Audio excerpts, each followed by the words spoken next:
네, 방금 소개받은 한상혁입니다. 긴 시간 앉아 계셔도 되게 힘드실 텐데요. 이 바이오헬스케어 분야 투자 동향 및 투자 유치 전략 솔직히 되게 어려운 카테고리입니다. 근데 편하게 앉아서 들으시면 될 것 같고요.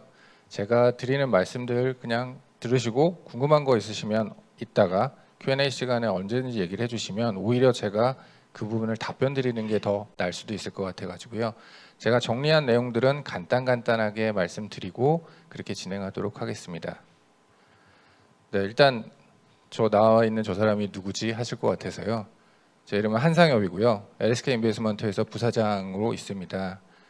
어느덧 저도 투자 VC에 들어와서 바이오 헬스케어만 투자한 지가 이제 17년이 됐고요. 지금 저는 처음엔 KTB 네트워크라는 곳에서 심사역 생활을 시작해가지고 지금 LSK 인베스트먼트까지 왔습니다. 뭐 신약 개발하는 업체들, 바이오로직스, 진단, 그리고 뭐 디지털 헬스케어까지 저희 회사는 헬스케어 관련된 업체에만 투자를 하는 VC이기 때문에 저희 회사 전체 직원들이 다 헬스케어 관련 전공자들로만 이루어져 있는 회사라고 봐주시면 됩니다.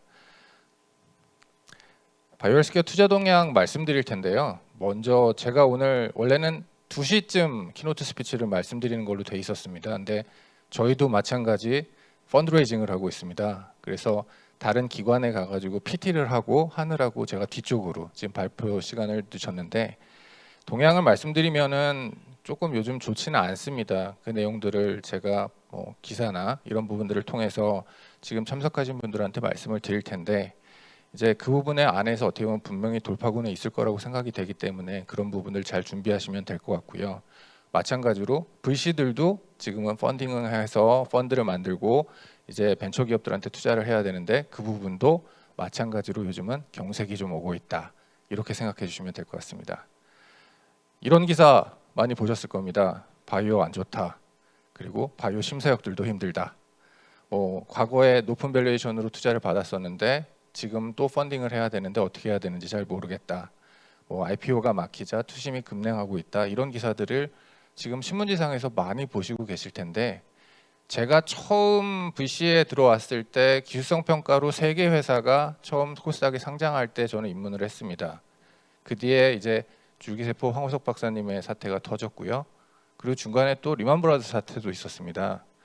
그런 굴곡은 언제나 있습니다. 그렇지만 그거를 버틴 기업들은 마찬가지로 좋은 형태로 성공을 하셨고요. 많은 기업들 상장을 한 경우들도 있고 지금 많은 퍼포먼스를 보여있는 기업들도 많이 있습니다. 그래서 이런 언론상에서 나오는 얘기들은 있긴 하지만 자기가 지금 진행하고 계시는 제품이나 서비스 준비 잘 하시고 펀딩도 원활히 진행하신다면 충분히 좋은 성과를 내실 수 있을 거라고 생각을 하고요. 보시면 헬스케어 상장 기업 주가는 이 사이클, 아까 말씀드렸던 그런 사이클이 지금 도래해서 최저점에 와 있습니다. 그러면 이게 언제 올라갈까? 솔직히 제가 점쟁이가 아니라서 잘 모르겠죠. 근데 기업을 경영하시거나 아니면 기업체에 계신 분들 입장에서는 이런 사이클에도 불구하고 사업은 영위를 하셔야 됩니다. 그렇기 때문에 열심히 투자 유치를 하시고 우리 내부에서 진행하고 있는 일들에 대해서 충분하게 퍼포먼스를 만드시는 게 제일 중요할 거고요. 마찬가지로 헬스케어 기업의 현금 보유량 대비 청구평 자산 추이도 저점을 찍고 있고 수익성 지표도 마찬가지로 최저점을 찍고 있습니다. 하지만 이런 부분들이 언젠간 반등할 수 있을 거라고 생각하고 있습니다. 그런데 주식시장이나 아니면 이런 부분들은 휘청휘청하고 있는데 그럼 펀더멘탈은 어떨까? 보시면 알겠지만 작년 기준입니다. 우리나라 바이오 기업 기술 수출규모 전체 규모입니다. 13조 2천억이었습니다. 굉장히 좋아지고 있습니다. 단순히 국내 라이센싱 아웃이나 이런 기술 수출만이 아니라 해외의 많은 유수의 글로벌 제약사들한테 라이센싱 아웃들이 이루어지고 있고요. 신약 개발 파이프라인 숫자도 보시게 되면 과거 대비해서 굉장히 많이 늘어나고 있습니다. 이것의 하나의 이 원동력은 VC나 아니면 자본시장에서 펀드레이징해서 자금을 투여를 제약 바이오 헬스케어 쪽에 많이 했다. 그게 원동력이 됐다라고 봐주시면 될 것 같고요. 이런 추세는 지금은 잠깐 급냉기라서 조금 슬로우 다운 될 수도 있지만 제가 생각하는 헬스케어 영역은 어차피 투자가 이루어질 수밖에 없는 영역이라고 생각합니다. 지금 다른 영역들 메타버스, 컨텐츠 등등등 많이 관심을 받고 있긴 하지만 우리가 인간이 살아가는 이 시대에서는 헬스케어는 투자자 입장에서는 투자를 해야 되는 영역이기 때문에 그렇게 봐주시면 될 것 같고요. 대기업 헬스케어 산업 진출 활발히 일어나고 있습니다. 최근에 롯데가 이제 인수도 하고 바이오 쪽에 뛰어드셨죠. 삼성, 현대, SK, LG 저희가 이번에 이 자료 준비하면서 한번 다 정리를 해봤습니다. 역시나 대기업들도 이쪽 헬스케어 영역에 있어서는 관심이 많으시고 자신들의 자금을 M&A나 투자 영역으로 아마 투자하는 형태로 이루어질 걸로 보여지고 있습니다. 정부 주도 바이오 헬스케어 산업 이번에 윤석열 정부 들어오고 나서 제약바이오 혁신위원회 설치하시겠다고 했고요. 그리고 R&D 자금도 3배 이상 늘리겠다고 하고 계십니다. 이 형태가 직접 기업 쪽으로 들어갈 수도 있고 아니면 저희 같은 투자사를 통해서 지원이 될 수도 있을 겁니다. 그래서 그런 형태는 결국에 지금 사업하시는 분들이 향후에 어떤 사업을 비즈니스를 일어나는데 펀딩의 형태로 이루어질 수 있을 거라고 생각합니다. 그러면 해외는 어떤가? 마찬가지로 M&A나 라이센싱인 니즈는 증가하고 있습니다. 그렇지만 요 밑에 아래쪽에 보시면 빅파마의 이제 요즘 개발 전략의 부분에 대한 부분을 정리를 해봤는데요. 내부에서 인하우스에서 개발하는 전략들을 많이 지금 축소를 하고 있는 걸 보실 수 있습니다. 내부 자금 알로케이션을 안 한다는 거죠. 그 대신 외부에 콜라보레이션을 해서 외부에다가 같이 협업을 하든지 아니면 라이센싱 인 전략으로 분명히 가고 있고 이렇게 할 수 있는 이유는 빅파마 저희가 J&J 포함해가지고 거대 글로벌 기업들에 대한 이 재정 여력을 봤는데 프리캐시 플로우나 아니면 현금성 자산 부분은 굉장히 많이 올라가 있습니다. 그런 기업들이 결론적으로 우리나라에까지 와가지고 우리나라 바이오텍 기업들을 찾고 있다 이렇게 봐주시면 되고요. 국내에 있는 현금 보유량 탑5 한번 정리해봤습니다. 21년 말 기준이고요. 다 아시는 기업들이죠. 이 기업들 돈 많이 가지고 있습니다. 이 형태가 결론적으로 M&A나 아니면 투자 형태로 이루어질 거기 때문에 저희 비상장 벤처 기업들도 기회가 있을 걸로 생각이 되고 있고요. 최근에 SD바이오센서 같은 경우에 메리디안이라고 하는 되게 큰 진단 기업이죠. 2조에 인수한 사례도 있고 그런 부분들 그리고 M&A 사이가 결론적으로 해외에서도 우리나라 기업들을 많이 인수하고 우리나라 기업에 투자가 들어올 거다라는 말씀을 드리고자 이 장표를 만들어봤습니다. 그러면 어떻게 지금 투자 VC 사이드 혹은 PE 자산운용사 많이 있긴 하지만 어떻게 이루어지고 있느냐?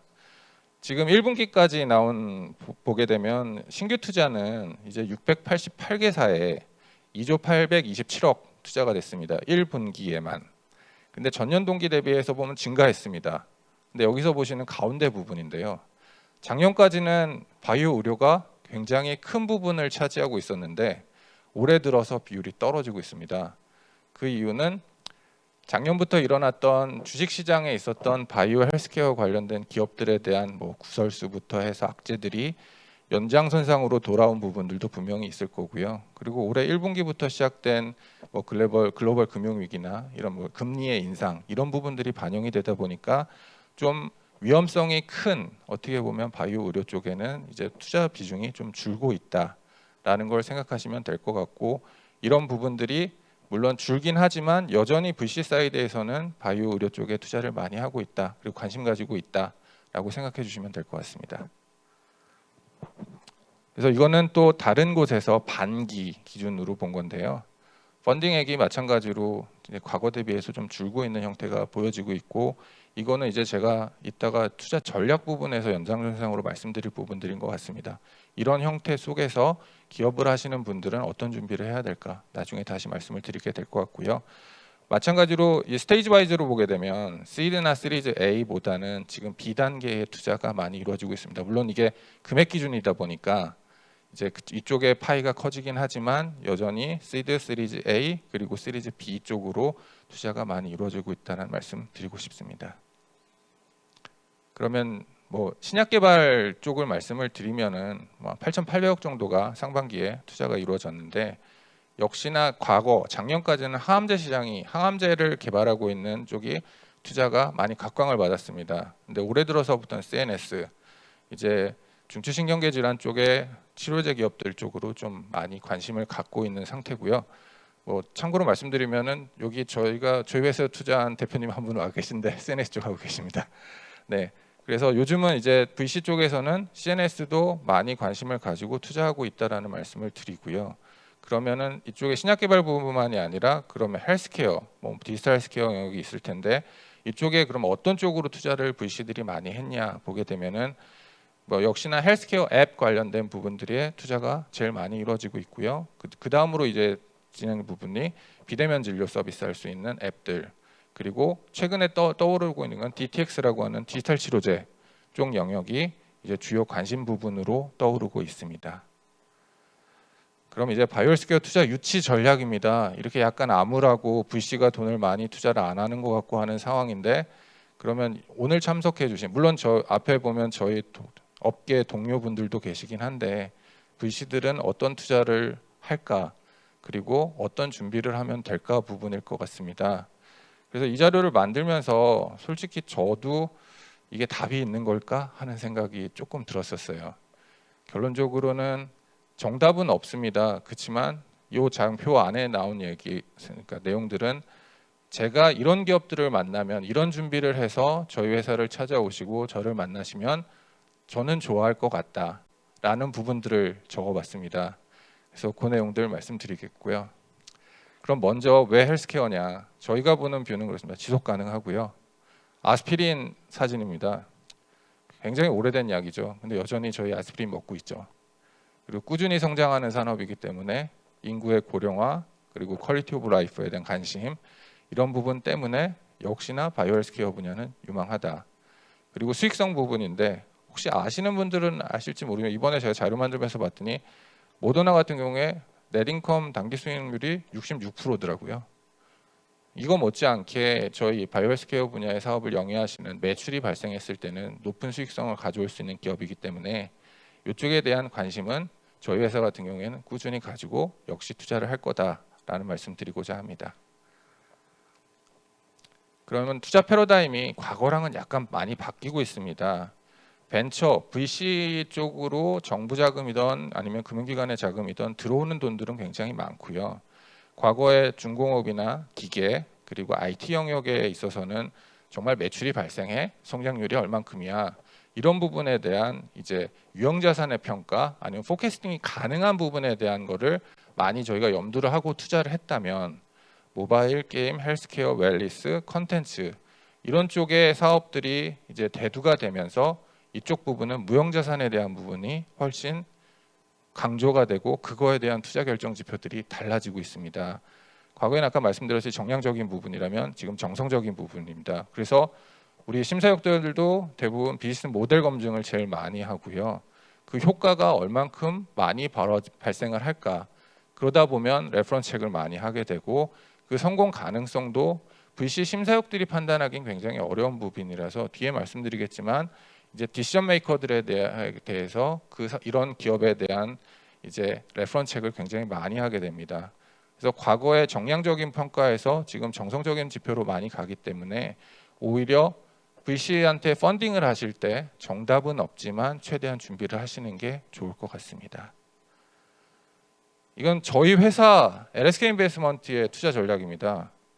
그 중에 제일 중요한 게 제일 밑에 부분을 강조를 많이 드립니다. 3P라고 말씀을 드리는데 페이턴트, 플랫폼, 파이프라인입니다. 페이턴트는 저희가 이 무형자산을 다루는 기업들, 벤처기업들 같은 경우에는 제일 중요한 부분이죠. 특허가 없다면 어느 누구나 이 부분을 사업을화할 수 있기 때문에 페이턴트에 대한 부분을 제일 중시합니다. 그렇지만 마찬가지로 출원하시고 유지하시고 하시는데 돈 되게 많이 들죠. 그렇지만 아끼지 마시고 페이턴트는 방어를 하시는 게 제일 중요하다고 보고 있습니다. 그 다음이 플랫폼입니다. 이제 우리가 가지고 있는 기술이나 서비스가 하나의 영역에만 국한되는 게 아니라 전방위적인 여러 곳에 사용될 수 있는 플랫폼을 가지고 계시다면 VC들은 높은 점수를 드리고 아마 투자를 진행할 겁니다. 그리고 마지막이 파이프라인인데요. 뭐 많은 말씀, 뭐 해외 제약사들이나 바이오텍 기업들도 뭘 진행하다가 하나가 뭐 임상에서 실패했다, 아니면 어떤 서비스를 출시를 했는데 시장에서 외면받았다, 뭐 이런 말씀들 들으셨을 겁니다. 그럴 때 우리는 기업 안에서 하나의 서비스 제품만 가지고 개발 혹은 임상을 진행하고 있는 게 아니라 여러 가지 패럴럴한 부분들이 백업으로 존재하고 있다는 것을 강조해 주시는 게 펀딩을 하시고 향후에 사업을 유지하시는 데서도 회사 기업 가치를 유지하는 데 있어서는 되게 중요한 부분이라고 보기 때문에 저희는 이 3P라고 카테고라이즈를 해가지고 검토를 하고 투자를 진행하는 것이 많고요. 저희 회사는 여기 뭐 저희 다른 VC분들 많이 계시지만 오히려 초기 투자 많이 합니다. 그 초기 투자도 세팅된 투자보다는 기존의 기술을 가지고 계신 분들과 산업계 전문가들을 이렇게 조인시켜서 창업을 유도하고요. 그리고 선도 투자라고 저희는 말하는데 그런 투자들을 중점적으로 하고 팀빌딩부터 만약 참여를 해서 프리 A 단계부터 투자를 하고 있고요. 그 다음에는 이제 선택과 집중입니다. 저희 회사만 해도 지금 60개가 넘는 포트폴리오가 있긴 한데 6년 동안 모든 회사에 다 팔로운 투자를 하지는 못합니다. 그 안에서 이제 타임라인에 맞춰서 저희가 골라서 팔로운 투자를 하는 경우들이 있고요. 결론적으로는 지금 투자를 만약에 유치를 하셨다면 투자 유치한 그 VC나 금융기관들과 계속 긴밀한 협조 안에서 다음번 팔로운 투자까지도 생각을 하시고 그 고려하시고 작업을 하시는 게 그 다음 라운드에서 펀딩 하실 때는 되게 중요한 요소로 지금 작용하고 있기 때문에 그런 부분들은 염두에 두셨으면 합니다. 그러면 세 가지 말씀드릴까 합니다. 투자 유치 전략이고요. 그냥 제가 저희 회사 아니면 제가 좋아하는 형태 말씀드리겠습니다. Simple is best라는 말을 써봤는데요. 저희 IR 이제 하게 돼서 이제 처음 업체분들을 만나게 되면은 굉장히 두꺼운 자료를 1시간 동안 설명하시는 분들이 계세요. 오늘도 마찬가지일 수도 있고 아닐 수도 있긴 한데 짧은 시간 동안 오히려 임팩트 있게 설명을 해주시는 게 맞습니다. 그렇지만 풀덱은 분명히 준비를 하셔야 됩니다. 어떤 질문이 어떻게 나올지 모르기 때문에 풀덱은 준비는 하시고 간결하면서 핵심적인 부분들을 먼저 말씀을 해주시는 게 중요할 것 같고요. 뭐 예를 들자면 엘리베이터 스피치 있지 않습니까? 엘리베이터 올라가는 동안 저 사람을 설득해야 된다. 그런 말처럼 뭐 그 한 3, 4분이 아니지만 그 시간 동안 원하는 바를 다 말씀하시는 그런 IR 자료를 계속 수정하셔가지고 만드시는 게 중요하다고 봅니다. 여기 뭐 3P 부분은 제가 오른쪽에 명기를 해놨고요. 요 가운데 있는 부분 좀 말씀을 드려야 될 것 같습니다. 그 페이먼트 디시전 메이커입니다. 우리가 하는 서비스나 제품이 결론적으로 누가 의사결정을 하느냐. 어떤 헬스케어 관련된 서비스를 한다면 B2C로 가가지고 직접 소비자를 만나는 경우도 있죠. 아니면 의사가 결론적으로 디시전 메이킹하는 경우도 있습니다. 뭐 지금은 뭐 예를 들자면 임플란트 말씀드리면 여러 기업들이 많이 하기 때문에 뭐 찾아가서 뭐 어디에 임플란트를 해주세요 말을 하기도 하지만 과거 몇 년 전까지만 해도 임플란트는 의사가 해주는 거를 치과 임플란트는 그냥 하는 세상이었습니다. 헬스케어 영역은 의사나 그리고 소비자 그리고 또 하나 정부와 보험사가 있죠. 이쪽이 결론적으로 페이먼트에 대해서는 디시전 메이커입니다. 이 부분에 대한 명확한 우리 자신, 우리 회사의 타겟을 잘 분석하십시오. 그리고 그쪽에 대한 분석을 토대로 VC들을 설득하시는 게 맞다고 생각하고 있습니다. 그래서 뭐 처음 말씀드렸듯이 간단하게 이런 부분들을 잘 만드시고 우리가 개발한 기술 혹은 제품에 대해서 설명이 들어가고 그리고 시장에 대한 분석 이렇게 간략하게 만들어서 VC분들을 만나시는 게 어떻게 보면 좀 더 임팩트 있을 거다 이렇게 말씀드리고자 합니다. 두 번째고요. 이거는 만약에 한 2, 3년 전이면 제가 이런 말씀 안 드렸을 거예요. 근데 작년 말 올해 초 들어서부터 아까 초기에 말씀드렸듯이 이쪽 바이오 헬스케어 분야의 투자 동향 때문에 제가 이거를 만들었습니다. 일찍 일어나는 새가 이제 먹이를 잡는다는 건데 이 오른쪽에 있는 그래프가 이제 바이오 헬스케어 기업들이 돈이 사용되는 부분이고 펀딩입니다. 이 타임라인에 맞춰서 준비를 하실 겁니다. 우리가 뭐 다음 단계가 이제 전임상을 하고 그 다음 단계가 임상을 들어갈 거고 이게 6개월 뒤니까 펀딩은 올해 한 10월부터 하면 되겠지. 제가 말씀드릴 거는 6개월 이상 당기십시오.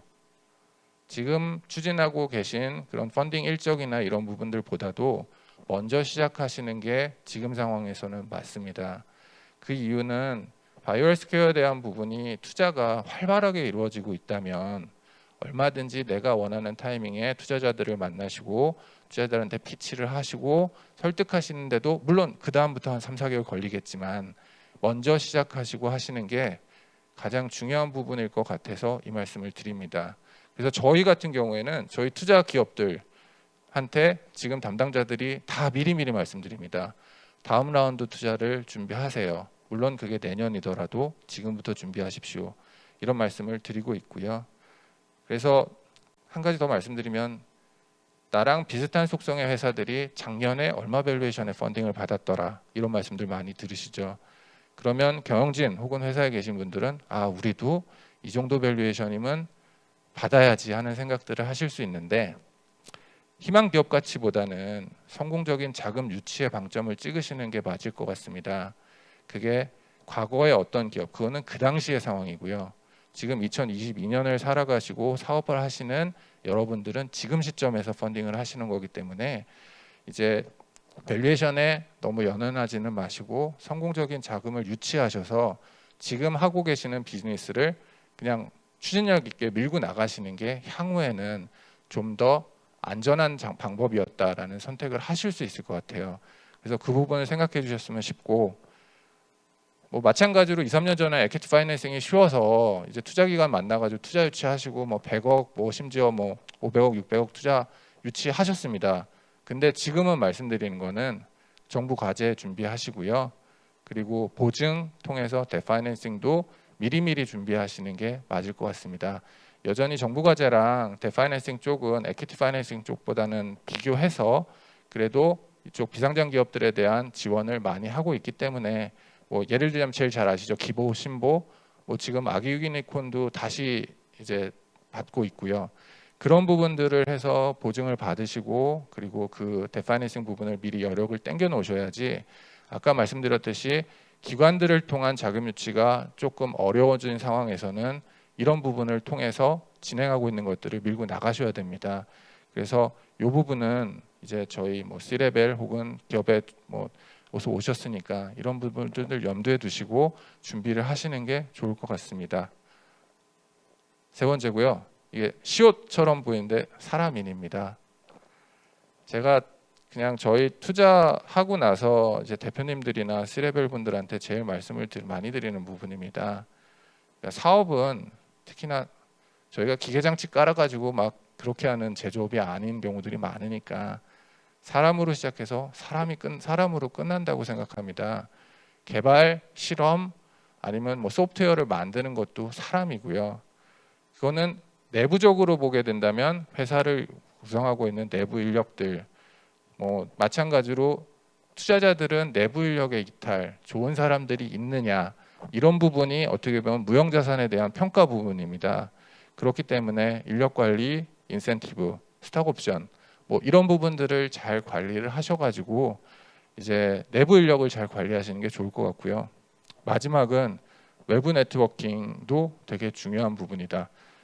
저희 VC들이 저희가 검토하는 기업들에 대해서 그냥 회사에서 제시한 자료들만 파고 투자를 하는 것보다도 더 많이 하는 작업들이 아까 말씀드렸던 페이먼트 디시전 메이커나 아니면 유관 동종 업계의 분들한테 많이 여쭙니다.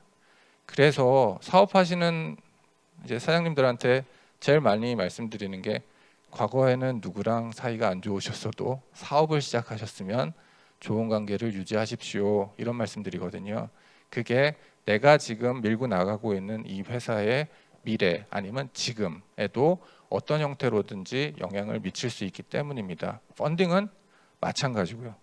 저희가 시장 동향도 뭐 유관 기관들이나 기업들한테 묻게 되고요. 이 회사의 기술에 대해서도 유관한 부분들 아니면 뭐 의사 선생님들 이런 쪽에다 레퍼런스 체크를 하기 때문에 이런 부분은 항상 준비를 하시고 뭐 우리가 IR을 하는 데 있어서 내부 인력도 준비하시고 그리고 또 사업하시는 동안은 항상 외부 네트워킹 열심히 하시고 그런 형태로 진행을 하신다면 이제 제가 말씀드린 요 투자 유치 전략 세 가지 염두에서 진행하신다 그러면 조금이나마 어려움 없이 펀딩이 되지 않을까 싶고요. 이런 부분들에 대한 준비가 이제 당장 지금이라도 준비하시는 게 좋을 것 같습니다. 그럼 이제 저희 회사 간단하게 소개시켜 드리겠습니다. 저희는 창업 투자 회사고요. 저희 11명 임직원이고 7명의 전문 투자 인력이 있습니다. 다 바이오 헬스케어 전공자로 이루어져 있고요. 저희는 뭐 쭉 바이오 헬스케어만 투자하는 펀드들 만들어서 열심히 바이오 헬스케어 기업들에다가 투자를 하려고 준비하고 있고 현재도 진행하고 있고 이제 아까 말씀드렸듯이 또 다른 펀드를 만들어서 또 다른 기업들을 발굴하고 투자하려고 준비하고 있는 회사입니다. 그리고 저희 포트폴리오 기업 일단 저희 6년 동안 투자한 기업들이고요. 여기서 상장이 돼서 엑싯을 한 기업들도 있고 그리고 여전히 이제 비상장 기업 상태에서 저희가 관리를 하면서 어떤 도움이든지 드리려고 하는 기업들도 있습니다. 저희는 세 가지 카테고리로 나누는데요. 제일 많이 차지하고 있는 부분이 드럭 디벨롭먼트입니다. 신약 개발 쪽이고요. 그리고 진단, 그리고 디지털 헬스케어가 포함된 컨버전 테크놀로지랑 메디컬 디바이스 쪽 이렇게 해서 국내에서 진행되고 있는 바이오 헬스케어 관련 기업들에 대해서 저희가 열심히 투자하고 있는 회사고요. 그래서 이 기회에 일단 말씀드리고 필요하시다면 펀딩을 한다면 언제든지 찾아오시고 하시면 될 것 같습니다. 네, 그래서 제가 예정했던 시간보다 4분 일찍 끝냈고요. 오히려 그냥 있으시다면 Q&A를 하면서 제가 말씀을 올리는 게 좋을 것 같아서 여기까지 일단 발표를 마치겠습니다.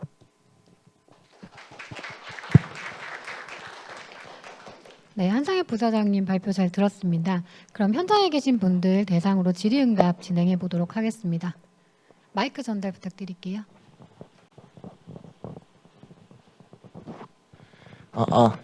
네, 안녕하세요. 저는 그 대면 진료를 혁신하기 위해 텔닥 서비스를 베타 출시 지난주에 한 가정의학과 의사이자 텔닥 서비스 대표인 박우현이라고 합니다.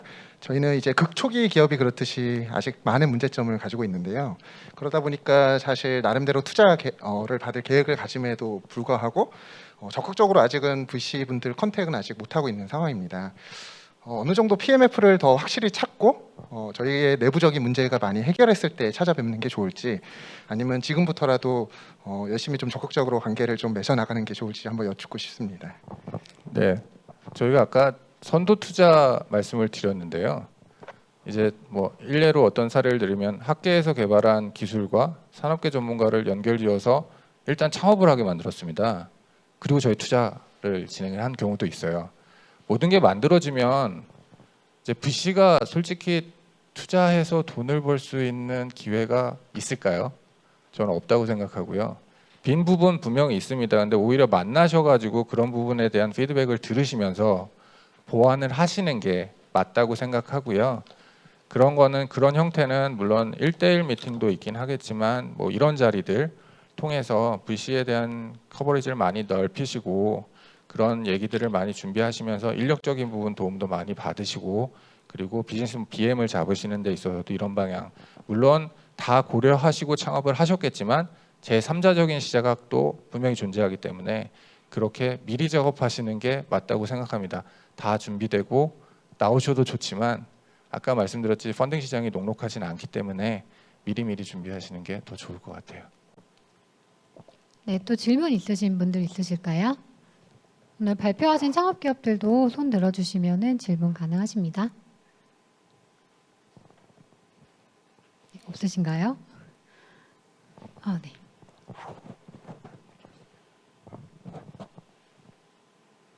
안 보이네. 안녕하세요. 스타트업앤 뉴스의 권영석 기자입니다. LSK 인베스트먼트에서 아까 기업들 투자를 계속 진행하고 있는데 초기 기업들 엔젤 투자 아니면은 아이디어 발굴 이런 부분에 대한 투자를 위해서 중점을 하고 있는 부분 그리고 그런 걸 하는 초기 창업자들이 LSK와 접점할 수 있는 부분이 어떤 부분인지 부탁드립니다. 네. 일단 저희도 외부 네트워크가 어떻게 보면 VC 심사역들한테는 되게 중요한 부분이거든요.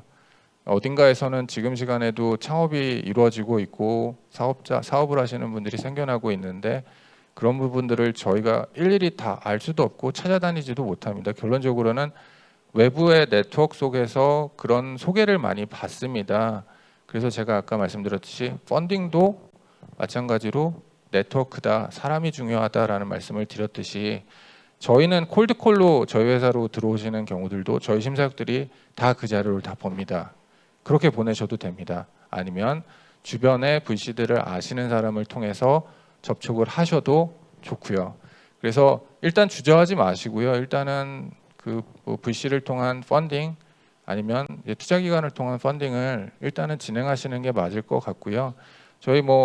저희 극초기 기업부터 뭐 일례로 아직 회사가 만들어지지 않았는데부터 시작해서 저희는 투자를 염두에 두고 진행하는 경우도 있고, 만들어진 기업에 대해서 평가를 하기도 하니까 뭐 그냥 그거는 뭐 각각의 지금 현기투부터 해서 지금 많은 VC분들 여기 앞에 배석하고 계신데, 역시나 그분들 통해서 이제 대면으로 접촉하시고 진행하시면 될 것 같고, LSK는 뭐 오늘 여기 오신 분들 저희 유병호 과장도 참석은 했는데, 이따 뭐 네트워크 시간에 뭐 명함교환하시고 찾아오시면 저희가 성심성의껏 말씀드리고 진행할 수 있을 것 같습니다.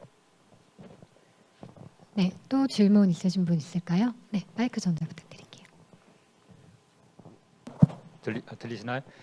예, 발표 잘 들었습니다. 그 LSK 인베스트먼트 같은 경우는 아까 말씀하신 대로 바이오 헬스케어 전문 투자를 하신다고 하셨고요.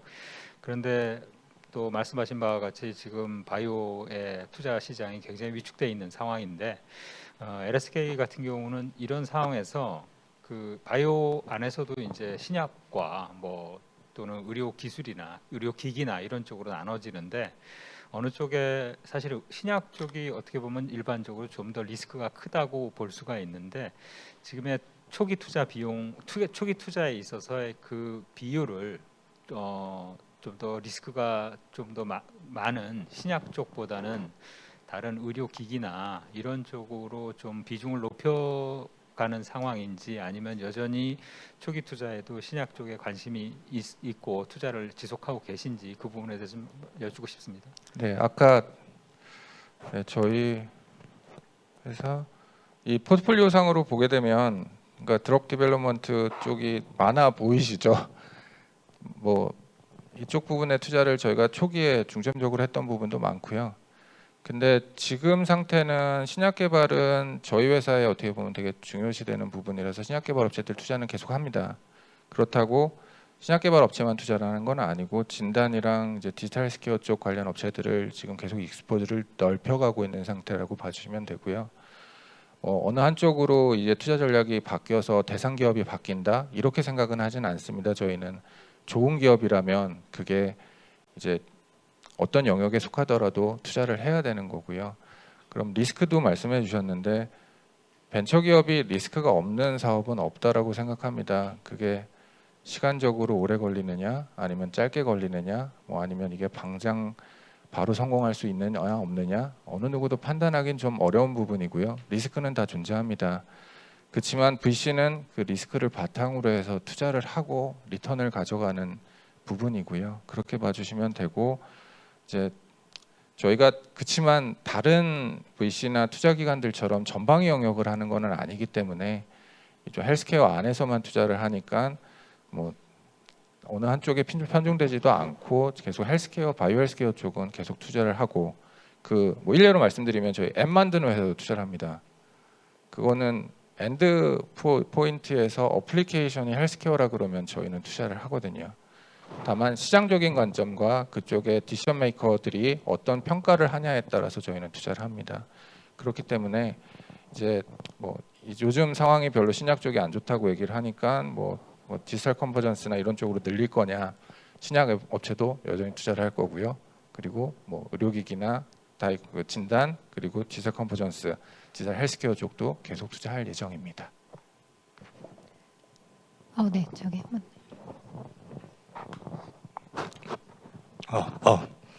네, 그 강의 잘 들었고요. 근데 그 부사장님 말씀하신 투자 전략에 대해서 아주 공감을 했고, 저도 이제 돌아가서 그 이제 부사장님 말씀하신 투자 전략을 가지고 한번 좀 찾아뵀으면 하는데요.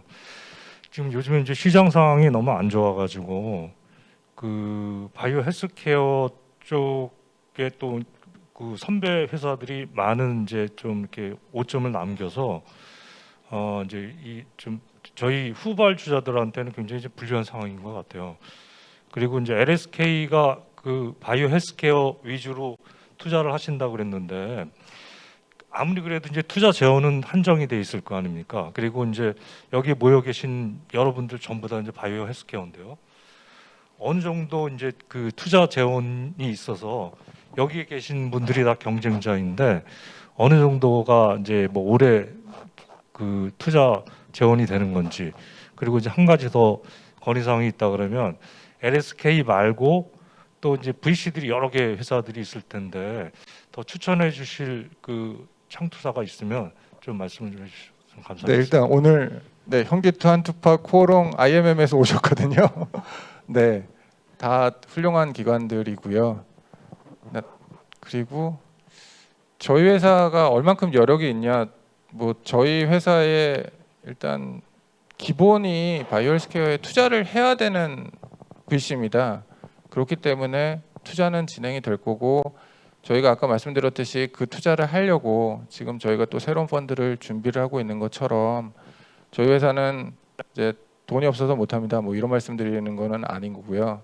투자는 진행을 할 거고, 그리고 뭐 마찬가지로 뭐 상황이 안 좋고 선배 기업들의 문제들 있긴 하지만 제가 이런 예를 한번 드릴게요. 제가 처음 VC에 들어왔을 때 펀드를 일례로 한 400억에서 500억짜리 펀드 만들면 메가 펀드라고 얘기했습니다. 그 당시에 바이오 헬스케어로 할당되는 부분은 10%였어요. 나머지 90%는 이제 반도체, 디스플레이, 전자 그랬었습니다. 근데 지금은 어떤 블라인드 펀드를 하나 저희 회사 같은 경우에야 100% 바이오 헬스케어에 투자를 한 펀드를 구성하지만 다른 회사들 같은 경우에 전방위적인 투자를 하는 블라인드 펀드를 구성하게 되면 예전처럼 10%는 아닙니다. 굉장히 높은 비율로 올라와 있고, 아까 말씀드렸던 사례처럼 투자 VC에서 비상장 투자하는 영역에 있어서 바이오 헬스케어 부분은 충분히 지금 자리를 차지하고 있기 때문에 VC 쪽에 돈이 없어서 투자를 못 받는다, 이런 부분은 염려는 안 하셔도 될 것 같고, 다만 준비를 잘 하셔가지고 투자자들을 만나시면 그 부분은 뭐 문제없이 해결될 거라고 생각됩니다. 이 정도로 답변 드려야 될 것 같아요. 네, 질문해주신 분들 그리고 답변해주셔서 고생하신 분들 모두 감사드립니다. 저희 오늘 너무 좋은 자료를 또 이 강연을 위해 만들어 주셨어요. 그래서 제가 조금 어떻게 보면은 시간이 걸릴 수도 있는 강연을 좀 요청을 드렸는데 이 참석해 주신 분들 위해서 또 데이터를 취합을 하시고 정리해 주셔서 너무 좋은 강연을 들려주셔서 감사하다는 말씀 드리겠습니다. 오늘 발표해 주신 한상현 부사장님께 다시 한번 박수 부탁드리겠습니다.